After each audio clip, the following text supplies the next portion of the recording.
Hi, I'm Autumn Heigle, Creative Services Manager at the Oklahoma City Zoo and author of Juniper's Butterfly Garden, A Small Start for a Better World, illustrated by Nadia Ronquillo, part of our Read for Adventure program.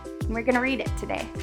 On a warm fall morning, the sun shone through the blinds. Juniper stretched and opened her eyes. She sprung from her sheets. Through the windows she gazed. No school bus in sight. June loved Saturdays. On the shrub by her window, with its wings stretched out wide, sat an orange and black insect, monarch butterfly. Well, good morning to you, June's mom called from the door. Look at this monarch, June cried once more. June's mom crept past the bed and knelt by the window. When I was your age, we lived near a meadow.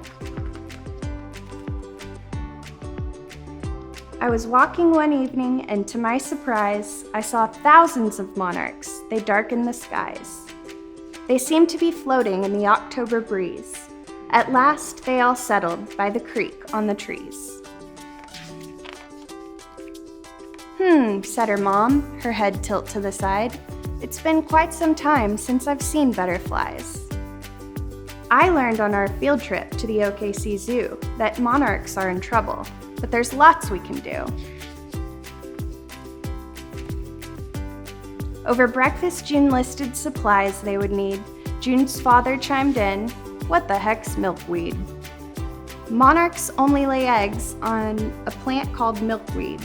So if we want to help monarchs, we'll need milkweed seed. When caterpillars hatch, on milkweed they munch, for dinner and snacks and breakfast and lunch.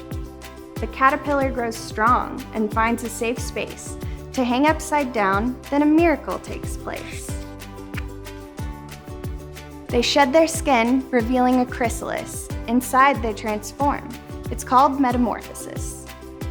When the change is complete, the chrysalis cracks. Now a fully grown monarch warms the wings on its back.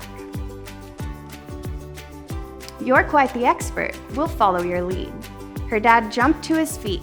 Let's go get some milkweed. They trucked to the store to buy what they'd need. They got shovels and gloves and flowers and milkweed. June wandered the yard until she found the best patch. This is the place where monarchs will hatch. This shrub blocks the wind, but not the sun's rays. To grow, plants need water, about every 2 days. Dad fetched the seedlings. June dug holes in the dirt. She covered the plant's roots with freshly tilled earth.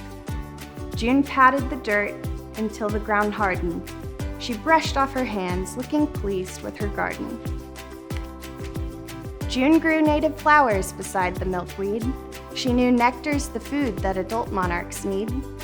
Once every 2 days, June stuck to her plan. She sprinkled the seedlings with her watering can. It didn't take long for the young plants to grow. After winter, they returned. They had slept under snow. On a warm spring morning, June peeked through her blinds. Up the stem of the milkweed, a caterpillar climbed. It munched on the milkweed, growing larger until one day a chrysalis hung from June's windowsill. "Mom," called June, "you don't want to miss this." "Look at that," said her mom, "a monarch chrysalis." June kept a close watch. A whole week had passed. Then one day it was gone, a monarch at last. June was so proud of the garden she'd planted, and as she grew up, her garden expanded. June studied the monarchs, counting each year that passed, how many she saw, each more than the last. June followed the monarchs all around the world. She planted a garden for her own little girl. On a warm night at home, in the field just outside, they flew in by the thousands, monarch butterflies. June turned to her daughter and said, "My sweet girl, it starts with one action to better the world."